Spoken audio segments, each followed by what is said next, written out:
Bayangkan, sebuah wilayah bernilai puluhan miliar dolar. Tidak ada ledakan, tidak ada kapal perang saling berhadapan, dan tidak ada deklarasi konflik. Namun perlahan, kendali atas wilayah itu bisa berpindah tangan. Bukan karena kalah perang, melainkan karena kalah membaca arah zaman. Dan nama lama itu kembali muncul ke permukaan. Ambalat. Beberapa hari terakhir, Ambalat kembali ramai dibicarakan. Media dan media sosial mengangkat narasi lama, seolah konflik bersenjata bisa pecah kapan saja. Padahal kenyataannya justru sebaliknya. Situasinya tenang, terlalu tenang. Dan justru disitulah titik paling menentukan berada. Karena Ambalat bukan soal perang. Ambalat adalah soal siapa yang menguasai masa depan energi Asia Tenggara. Banyak orang salah memahami Ambalat. Ini bukan pulau dan bukan daratan. Ambalat adalah blok laut di Laut Sulawesi, di lepas pantai Kalimantan Timur. Wilayah yang diyakini menyimpan cadangan minyak dan gas bernilai strategis sangat tinggi. Letaknya sangat dekat dengan wilayah Indonesia. Indonesia mengklaim Ambalat sebagai bagian dari zona ekonomi eksklusif sesuai Konvensi Hukum Laut PBB. Sementara Malaysia bersandar pada peta sepihak tahun 1979, peta yang tidak pernah disepakati secara bilateral. Disinilah akar sengketa itu berada. Ketegangan ini bukan hal baru. Tahun 2005, kapal perang Indonesia dan Malaysia pernah saling berhadapan dalam jarak yang sangat dekat. Dunia menahan napas. Namun, perang tidak terjadi, dan sengketa itu dibiarkan menggantung dalam geopolitik. Menggantung tidak pernah berarti selesai. Ia hanya menunggu momentum. Momentum itu datang ketika dunia berubah. Pandemi global, perang Ukraina, dan krisis energi internasional membuat satu hal menjadi jelas. Energi bukan lagi sekadar komoditas. Energi adalah alat geopolitik, penentu daya tawar, dan fondasi kekuatan ekonomi jangka panjang. Wilayah yang dulu terlihat biasa tiba-tiba berubah menjadi aset strategis bernilai tinggi. Ambalat termasuk di dalamnya. Kesalahan besar adalah mengira Ambalat memanas karena konflik Indonesia-Malaysia. Yang lebih tepat, Ambalat memanas karena nilainya melonjak. Indonesia hari ini bukan Indonesia 2 dekade lalu. Indonesia tidak lagi sekadar bicara ekspor bahan mentah, tetapi tentang hilirisasi industri energi, rantai pasok, dan kendali infrastruktur strategis. Ketika Indonesia naik kelas, wilayah strategisnya ikut naik harga, termasuk wilayah yang status hukumnya belum sepenuhnya final seperti Ambalat. Di sisi lain, Malaysia menghadapi tantangan internal. Sabah dan Sarawak adalah wilayah yang paling dekat dengan Ambalat dan sangat bergantung pada industri minyak dan gas. Namun, keputusan strategis sering diambil jauh dari wilayah tersebut. Ketegangan antara kepentingan pusat dan daerah ini membuat posisi Malaysia tidak sekuat yang terlihat di atas kertas, terutama ketika kepentingan ekonomi regional mulai terancam. Yang menarik, Indonesia tidak merespons dengan teriakan. Tidak ada ancaman perang, dan tidak ada pamer kekuatan militer. Yang dilakukan justru sebaliknya. Indonesia memperkuat klaim hukum, melakukan patroli konsisten sesuai aturan internasional, dan yang paling penting, melakukan aktivitas ekonomi nyata di lapangan. Inilah wajah sengketa modern. Bukan siapa yang paling keras, tetapi siapa yang paling siap saat meja diplomasi akhirnya dibuka. Permainan berubah drastis ketika Indonesia menggandeng Arab Saudi. Arab Saudi bukan investor biasa. Negara ini hidup dari energi dan memahami betul nilai strategisnya. Kerjasama bernilai miliaran dolar mencakup kilang minyak, petrokimia, hidrogen, energi bersih, dan rantai pasok jangka panjang. Banyak proyek ini diarahkan ke Indonesia Timur, khususnya Kalimantan.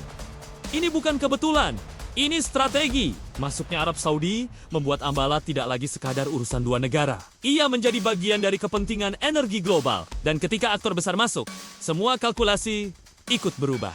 Proyek kilang besar di Bontang, Kalimantan Timur, yang dulu dianggap terlalu mahal dan terlalu berat, kini mendapatkan napas baru. Lokasinya dekat Laut Sulawesi dan berdekatan dengan wilayah Ambalat. Ini bukan simbolik, ini strategis. Dalam diplomasi internasional, fakta di lapangan seringkali lebih menentukan daripada argumen di atas kertas. Wilayah ini kini dikelilingi oleh infrastruktur energi modern, investasi bernilai tinggi, dan jalur distribusi nasional. Indonesia tidak berkata, ini milik kami. Indonesia menunjukkan, ini kami kelola, ini kami bangun, dan ini masa depan kami. Narasi seperti ini jauh lebih sulit dibantah. Ambalat hampir pasti tidak akan memicu perang terbuka. Perang modern terlalu mahal dan terlalu merusak stabilitas kawasan. Yang terjadi justru lebih halus, tetapi jauh lebih menentukan. Yang diperebutkan bukan tembakan, melainkan kendali atas masa depan energi Asia Tenggara. Indonesia memilih jalur sunyi, membangun infrastruktur, menarik investasi global, memperkuat industri domestik, dan mengikat wilayah strategis ke dalam ekosistem nasional. Tanpa teriak dan tanpa provokasi. Dalam konteks ini, pertahanan tidak berdiri sendiri. Indonesia meningkatkan anggaran pertahanan secara terukur, bukan untuk eskalasi, tetapi untuk melindungi aset ekonomi strategis. Fokusnya jelas, keamanan maritim, pengawasan laut, sistem radar terpadu, patroli lepas pantai, dan kemampuan intelijen berbasis data. Bagi negara kepulauan, stabilitas maritim adalah fondasi pertumbuhan ekonomi. Tanpa keamanan laut yang kredibel, energi dan investasi bernilai miliaran dolar tidak akan bertahan. Pertahanan juga diposisikan sebagai alat pembangunan. Kerjasama internasional diarahkan pada transfer teknologi, penguatan industri dalam negeri, dan peningkatan kapasitas manufaktur nasional. Belanja pertahanan bukan sekadar pengeluaran, melainkan investasi jangka panjang untuk daya saing nasional. Dalam dunia modern, keunggulan tidak terletak pada jumlah senjata, melainkan pada kualitas data, integrasi sistem, dan kecepatan pengambilan keputusan. Pada akhirnya, Ambalat mengajarkan satu hal penting. Di dunia hari ini, negara tidak perlu berisik untuk menang. Cukup rapi, cukup konsisten, dan cukup tahu kemana arah masa depan bergerak. Dan untuk saat ini, Indonesia sedang memainkan permainan itu dengan tenang, pelan, dan sangat efektif. Bayangkan, sebuah wilayah bernilai puluhan miliar dolar. Tidak ada ledakan, tidak ada kapal perang saling berhadapan, dan tidak ada deklarasi konflik. Namun perlahan, kendali atas wilayah itu bisa berpindah tangan. Bukan karena kalah perang, melainkan karena kalah membaca arah zaman. Dan nama lama itu kembali muncul ke permukaan. Ambalat. Beberapa hari terakhir, Ambalat kembali ramai dibicarakan. Media dan media sosial mengangkat narasi lama, seolah konflik bersenjata bisa pecah kapan saja. Padahal kenyataannya justru sebaliknya. Situasinya tenang, terlalu tenang, dan justru disitulah titik paling menentukan berada. Karena Ambalat bukan soal perang. Ambalat adalah soal siapa yang menguasai masa depan energi Asia Tenggara. Banyak orang salah memahami Ambalat. Ini bukan pulau dan bukan daratan. Ambalat adalah blok laut di Laut Sulawesi, di lepas pantai Kalimantan Timur.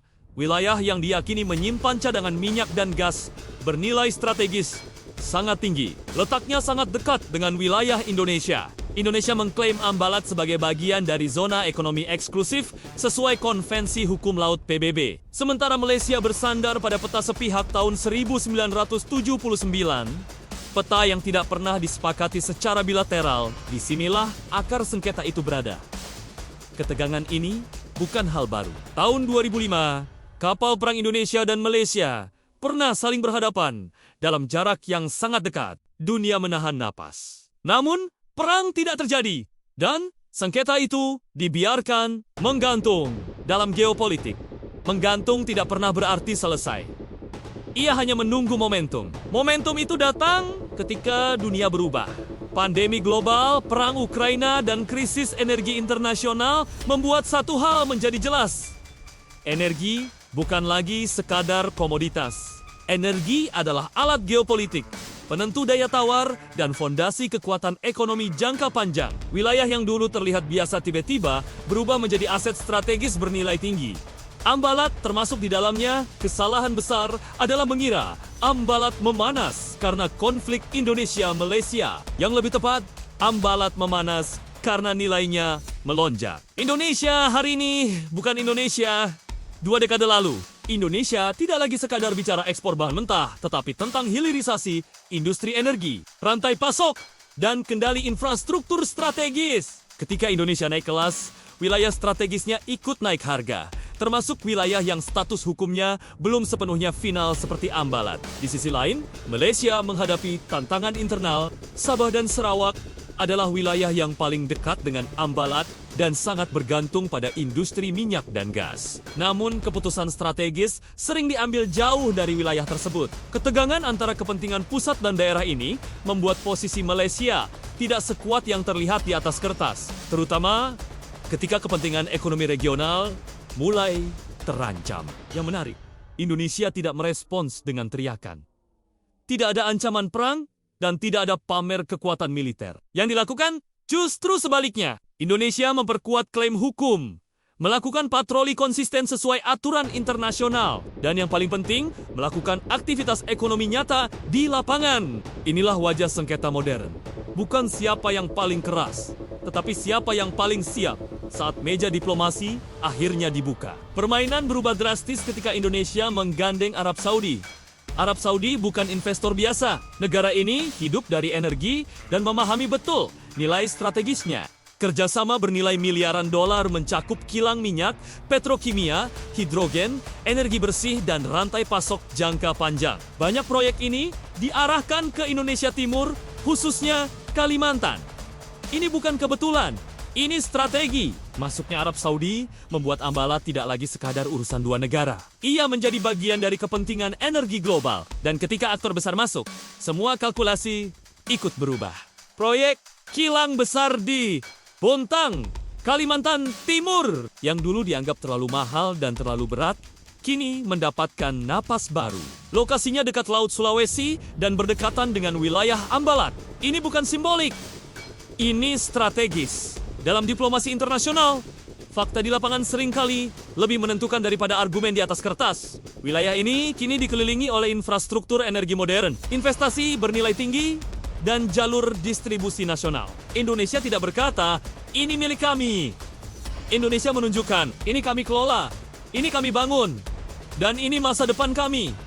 Narasi seperti ini jauh lebih sulit dibantah. Ambalat hampir pasti tidak akan memicu perang terbuka. Perang modern terlalu mahal dan terlalu merusak stabilitas kawasan. Yang terjadi justru lebih halus, tetapi jauh lebih menentukan. Yang diperebutkan bukan tembakan, melainkan kendali atas masa depan energi Asia Tenggara. Indonesia memilih jalur sunyi, membangun infrastruktur, menarik investasi global, memperkuat industri domestik, dan mengikat wilayah strategis ke dalam ekosistem nasional.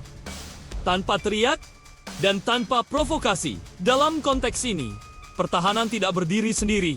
Indonesia meningkatkan anggaran pertahanan secara terukur, bukan untuk eskalasi, tetapi untuk melindungi aset ekonomi strategis. Fokusnya jelas, keamanan maritim, pengawasan laut, sistem radar terpadu, patroli lepas pantai, dan kemampuan intelijen berbasis data. Bagi negara kepulauan, stabilitas maritim adalah fondasi pertumbuhan ekonomi. Tanpa keamanan laut yang kredibel, energi dan investasi bernilai miliaran dolar tidak akan bertahan. Pertahanan juga diposisikan sebagai alat pembangunan. Kerjasama internasional diarahkan pada transfer teknologi, penguatan industri dalam negeri, dan peningkatan kapasitas manufaktur nasional. Belanja pertahanan bukan sekadar pengeluaran, melainkan investasi jangka panjang untuk daya saing nasional. Dalam dunia modern, keunggulan tidak terletak pada jumlah senjata, melainkan pada kualitas data, integrasi sistem, dan kecepatan pengambilan keputusan.